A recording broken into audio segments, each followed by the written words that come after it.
বাংলাদেশের রাজধানী ঢাকায় বিমান বাহিনীর প্রশিক্ষণ বিমান বিধ্বস্তের ঘটনায় বড় ধরনের ক্ষয়ক্ষতির খবর পাওয়া যাচ্ছে। বাংলাদেশে প্রশিক্ষণ বিমানের বিধ্বস্তের ঘটনা কিন্তু নতুন নয়। 2010 সাল থেকে এমন 8টি ঘটনার তথ্য এখানে তুলে ধরা হবে। 2010 সালের 20 ডিসেম্বর বরিশালের আকাশে 2টি প্রশিক্ষণ বিমান বিধ্বস্ত হয়ে মৃত্যু ঘটে 2 স্কোয়াড্রন লিডারের। 2012 সালের 8 এপ্রিল টাঙ্গাইলের মধুপুরে প্রশিক্ষণ চলাকালীন একটি বিমান দুর্ঘটনায় পড়ে।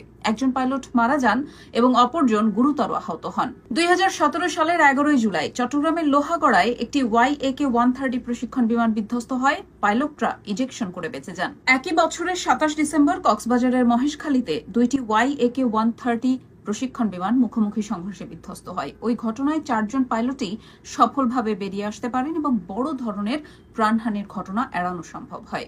2018 সালের 1 জুলাই যশোরে একটি K-8W প্রশিক্ষণ বিমান বিধ্বস্ত হয়, যাতে 2 স্কোয়াড্রন লিডার প্রাণ হারান। ওই একই বছরে 23 নভেম্বর টাঙ্গাইলের মধুপুরে একটি F-7BG বিমান প্রশিক্ষণের সময় জ্বালানি ট্যাঙ্কে আগুন ধরে বিধ্বস্ত হয়। এতে উইং কমান্ডার আরিফ আহমেদ দীপু ঘটনাস্থলেই নিহত হন। 2024 সালের 9 মে চট্টগ্রামের পতেঙ্গায় কর্ণফুলী নদীতে বাংলাদেশ বিমান বাহিনীর একটি YAK-130 প্রশিক্ষণ বিমান বিধ্বস্ত হয়। 2 জন পাইলট প্যারাশুট ব্যবহার করে নদীতে পড়েন, তবে স্কোয়াড্রন লিডার অসীম জাওয়াদ মৃত্যুবরণ করেন। এই ঘটনাটি পুরো বাংলাদেশ জুড়ে আলোড়ন তোলে। 2025 সালের 21 জুলাই ঢাকার উত্তরার দিয়াবাড়ি এলাকায় মাইলস্টোন স্কুল এলাকায় বিমান বাহিনীর একটি প্রশিক্ষণ বিমান বিধ্বস্ত হয়ে বড় ধরনের